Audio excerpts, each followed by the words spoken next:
Welcome to Swine Leaders Live, the show where we talk to people who are shaping the future of pork production and redefining how value is created across the global protein supply chain.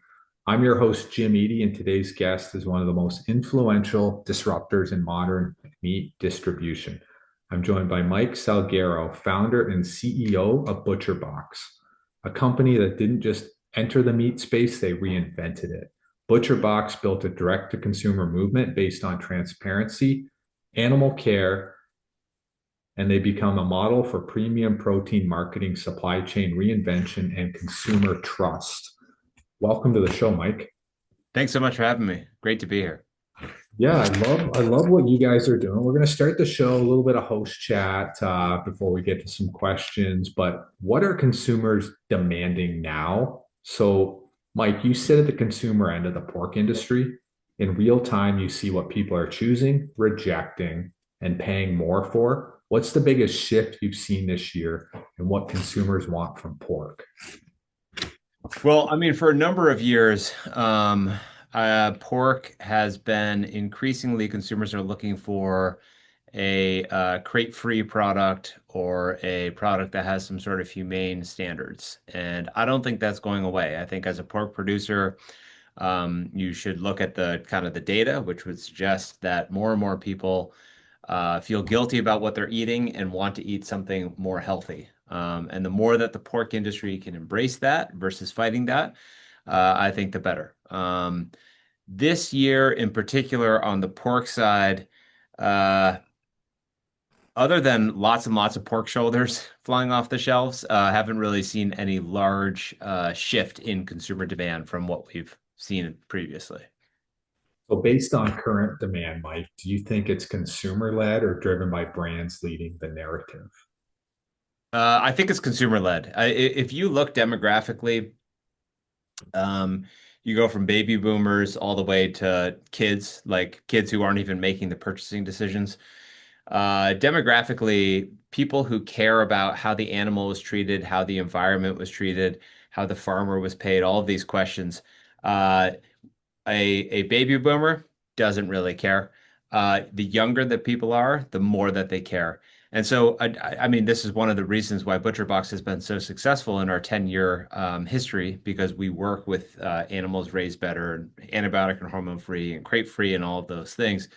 I think that is only going to increase over time. If we were having this conversation a decade from now, I think it would not be surprising that it's just continuing to go down into uh, a customer who is looking for animals to be raised differently. And I think that that's a really big disruption to an industry that has built a lot of infrastructure and built a lot of know-how on one way of doing things. To have to shift that is hard, but I do believe that is where the customer is going. It's not just brand driven. It's really all aspects are pointing to doing things differently.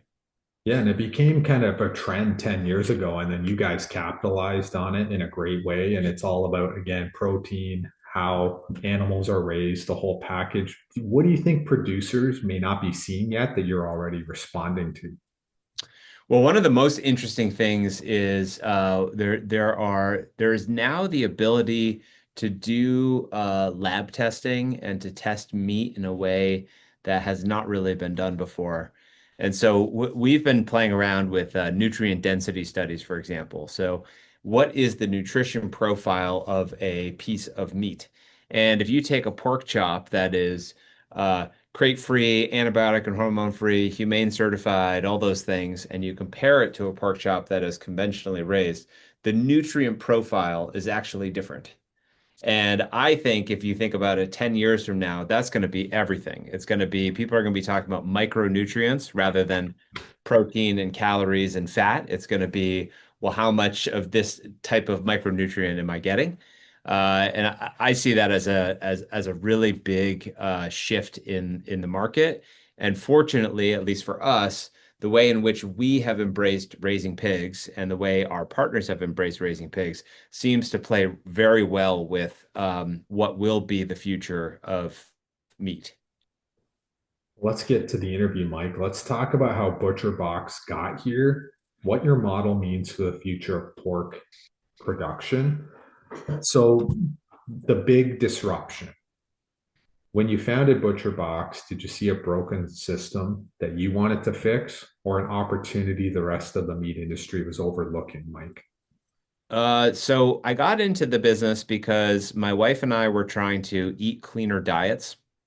And my wife has an autoimmune disorder, and we were trying to do follow these elimination diets, and we were looking online, and they all said eat grass-fed beef. That was one of the things you could eat was grass-fed beef. And so we started looking for grass-fed beef, couldn't find it. I live in Boston, couldn't find it in our local grocery store. And so I just got obsessed with like, where do you get grass-fed beef? Which led me to purchasing from farmers, purchasing online, and really just like understanding that their meat there's a difference. Had no idea as a customer there's a difference between an animal just raised out on grass and eating grass on pasture and what is conventionally done in the cattle space.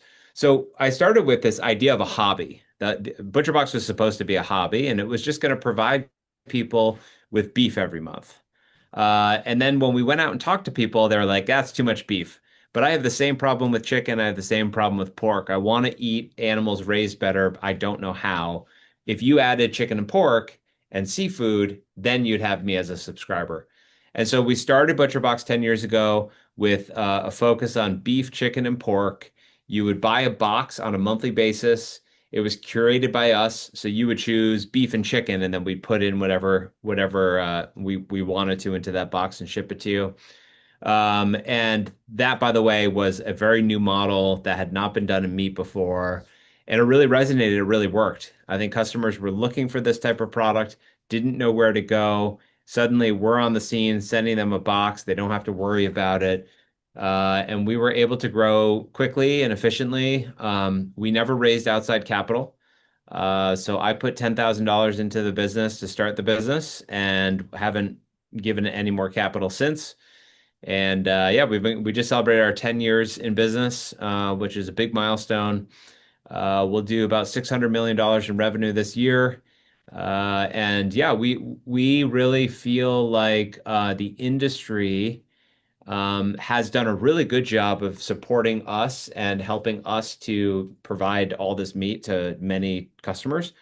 But they need to like take the next step, which is to look at our success and say, wow, there is a market for this, and start providing a better product for a customer who is increasingly looking for it. Well, congratulations on the 10 years, Mike. Thank you. The Thank you. vision that you Not did. easy. It's like new challenges every day. And then Yeah. challenges, lots of opportunities. So with that, defining pork value in a new way, you've proven that pork can be more than a commodity. What truly defines premium pork in the butcher box model, and what makes consumers pay more for it?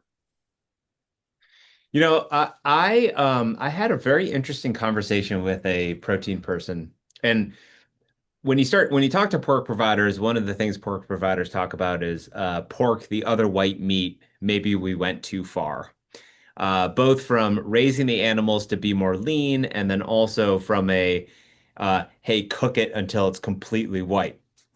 And I was like, what do you think is the next pork, the other white meat that's out there? Like, is anyone doing something that 10 years from now they're going to be like, oh my God, and we really shot ourselves in the foot?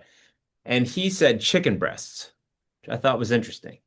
So basically, have we gone too far with the chicken breast? I mean, nowadays you get a chicken breast, it's huge, it's pretty dry, it's pretty tasteless, and it kind of tastes like the pork chops I grew up on, right? They're not flavorful. They're really just kind of like a big protein source. And so I actually think that pork is well suited right now to capture share back from chicken. Um, what we consider to be quality is not the other white meat. We look for marbling, we look for fat, we look for animals raised better, we look for bacon without nitrates. And that's really what our customer expects of us. We do a lot of work with Nyman. We do a lot of work with True Story. We believe in what those guys are doing. And interestingly, we are able to help those companies to balance their carcass. in ways that are fairly unique. So yeah, I think the customer wants it's funny, a lot of our customers are like, "Oh yeah, I haven't had a pork chop in years." And then they try our pork chops and they're like, "Oh my God, this is not what I remember." It's like not your mother's pork chop. Flavorful, deeply flavorful, delicious, fatty. Yeah, and again, I think as that type of pork is embraced, I'm really bullish on pork in the long term because I think chicken has I agree with this guy. I think chicken has gone too far, and it that should mean that pork can capture some more market share. So producer and partnerships, Mike, what are you looking for in a producer partner? I know you mentioned a couple good ones, Nyman and True Story. And what message would you send to pork producers who want to align with where the market's going and where it's been? Yeah, so as far as producers go, one of our challenges is so we've shipped a box to over 2 million households in the US. We have, I don't know, 450,000 subscribers who are getting a box on a monthly basis. So it's a complicated business, and we have almost 200 employees.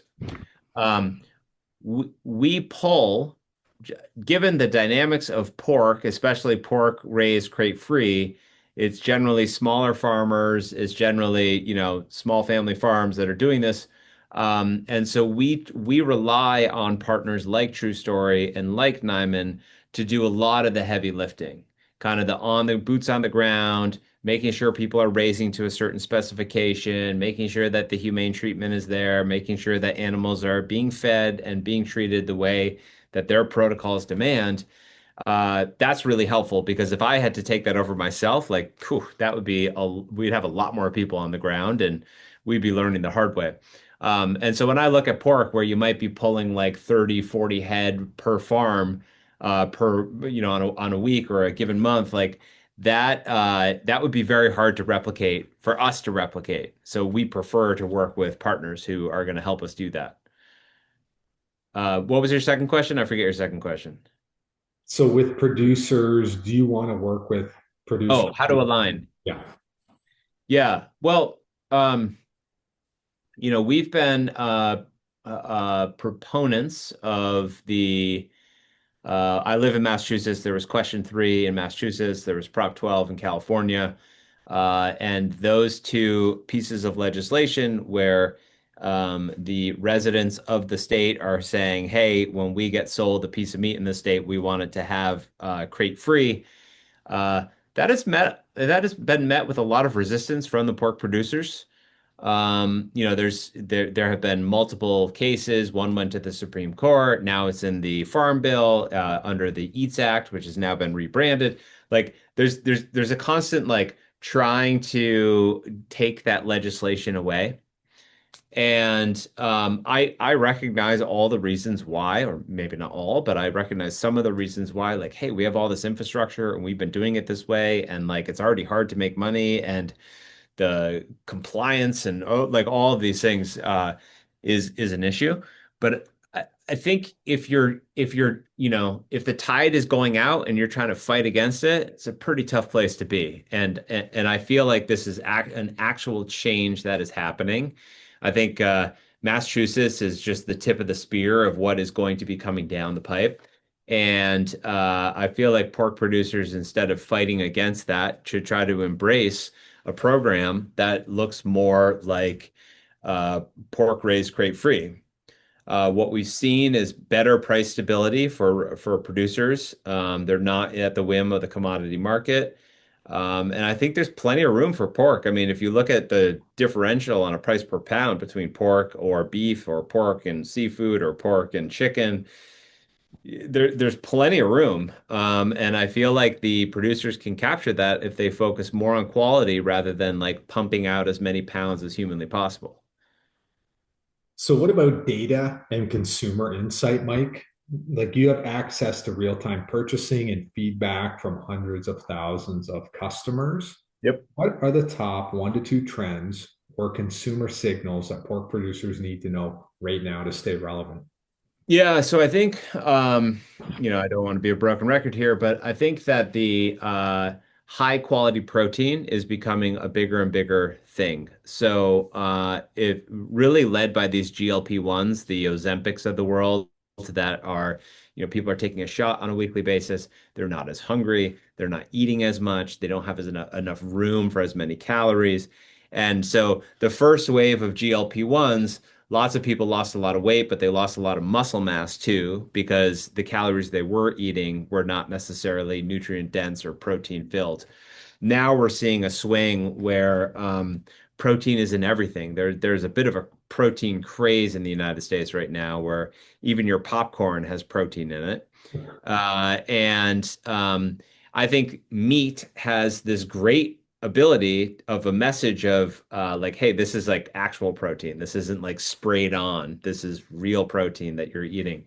But I think that people are noticing more and more, and especially with nutrient density and these other things coming in the picture, people are noticing more and more that a gram of protein is not the same depending on how the animal was raised or what was happening. And so, again, I feel like just going into the space of treating the animal better, embracing crate-free, embracing some of these antibiotic and hormone-free stuff, even though it's really, really hard, I think is definitely the right approach to take to meet the consumer where they're going to be. Yeah, you're starting with the overall approach of welfare and everything combined. And then I see the protein everywhere. It's like in coffee shops and Yeah, right. Yeah, it's at Starbucks has like protein foam now. It's like it's everywhere. And I don't think it's going away because I think GLPs are probably here to stay. So that's just kind of the reality of the market, which is great for meat. I think we're going to continue to see meat. We're not you're not hearing any more about meatless, like a lot of meatless stuff. It's more eat meat, make sure it's raised well. And like I said before at the very beginning, the reason why I started this company is because we were looking for grass-fed beef. And the reason why we were looking for grass-fed beef is we were following these doctors online who were telling their customer, hey, eat grass-fed beef. It has better health outcomes for you. And the same is true of these other proteins raised better. And that's our belief, and that's what we intend to help our customer find is the best tasting, most nutrient dense, highest quality, healthiest meat possible. you were on the mission. And now I feel like grass-fed beef is easier to find. Yes, It's yeah, it is easier to find. And although sometimes the grass-fed beef is like not really what you think it is, because what a lot of companies have done is they'll put a cow in a feedlot and feed it corn husks, not the corn kernel, and a husk is considered grass, so they'll just call it grass. And so, or a pellet, or so that's like a good step, right? Helps the customer. But ultimately, what is the customer looking for? Like they're also looking for the animal welfare attributes, for the ability. When a customer thinks grass fed, they think an animal out on pasture eating grass. yeah. And that is what it stood for, not just, oh, it's grass fed. And I think that's like where the industry could get a little bit better and a little bit tighter, especially as it relates to pork, is like just try to do the right thing. There's a customer, like instead of, oh, if we put a green leaf on this, maybe people will think we're doing something different, or, all natural, or some of these claims that don't really mean anything. Like, why not just build a program that like you'd actually be proud to feed your family? Well, great insights on that, Mike. It's so storytelling versus commodity marketing.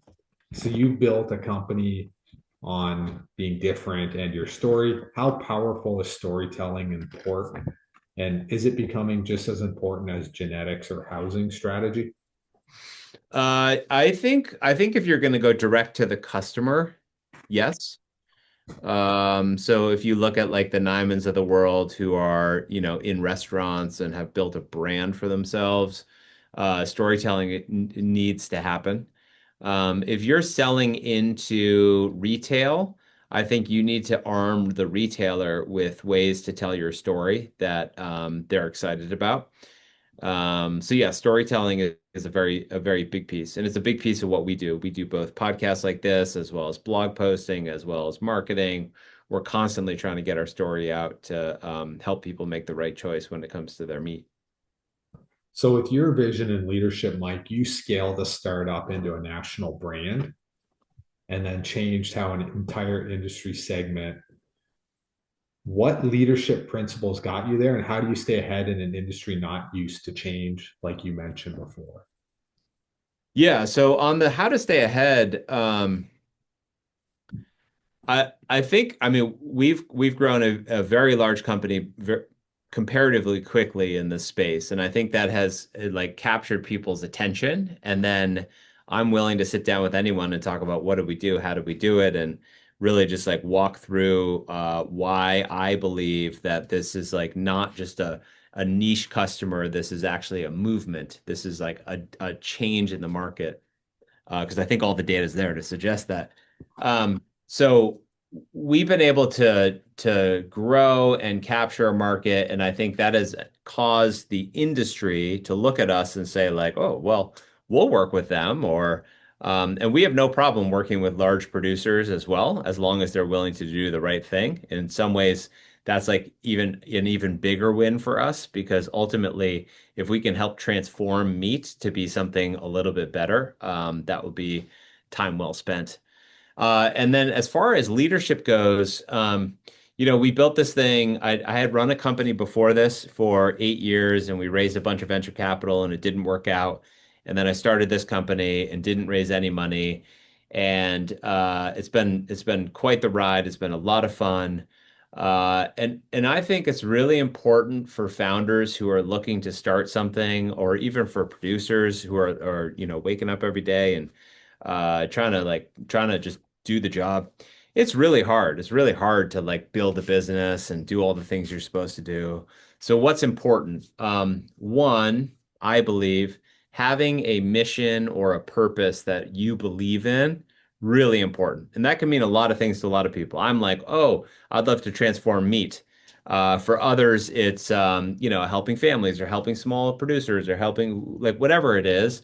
Have something that's not money motivated because money won't get you out of bed. Money doesn't get anyone out of bed, or it does for a little bit, but then it doesn't. But really have like a mission or a purpose that you're really dedicated to. And then secondarily, at least for me, I have three young kids. Well, they're now 9, 9, and 11. Um, I'm a big believer in setting boundaries between my business and my other life. I think for a lot of entrepreneurs, a lot of people, either if your company is struggling or if your company is doing really well, you can fall into this trap of having it encompass your entire life. Like if you wanted, I like to say, if I wanted to say yes to every invite and every dinner and everything, like I could be gone all the time. Um, but how do you stay present as a father and as a husband and as a person in the community while also building a successful business? The only way I was able to do it was with boundaries. Like, I'm going to shut off my phone, or between the hours of when I get home and when my kids go to bed, like no phone, no work, or whatever those boundaries are. Set them and stick to them because if you don't, like the company will eat you alive. It tends to be, unfortunately, that all of us, even those who work for other people, we spend a lot of our waking hours, the majority of our waking hours, working. And that's like not really what we were designed to do. And so I think, making sure that you do that. And then the third piece of advice would be at all costs try to like do it on your own dime. Try not to raise any money. Because I think that the incentives and the trade-offs and like what you just have other bosses, and that can be a lot of people get into entrepreneurship to not have a boss, and then they go raise money and they have a boss. It's the person who gave them money, or people who gave them money. So I think being really careful on that is important too. Well, it's great advice. So we got lucky with the interview then, Mike, with the boundary. No, we got a Well, couple it's during the day, so it's during the work day. So yeah. Yeah, got to talk about pork, and it's great. But a couple more questions, but just a quick opinion. We got steakhouses. Do we need a pork house? No, pork house would be great. I mean, certainly on the like the more processed pork. I mean, people love bacon. I built this company on bacon. We did this bacon for life thing, and that just like worked incredibly well. And so a steakhouse, a bacon house, I think you're onto something there. Yeah. So, what the future of pork? When you look ahead 5 years, what do you believe will define winning pork operations, and what advice would you give producers about preparing for that future? Mm. Yeah, so like I said before, I think really I think all the demographics are in favor of raising the animal different, and caring more about how the animal is treated and how the environment is treated in particular is just going to be more important. So I think producers who are saying like, okay, I think he's right, like let's go that route will be well suited for the changes that are coming. And if you could speak directly to pork producers across America, one message, one call to action, what would that be, Mike? I would say to put your support behind question 3 and Prop 12 and talk to the pork board and have them, lay down their arms as it relates to having these things be approved.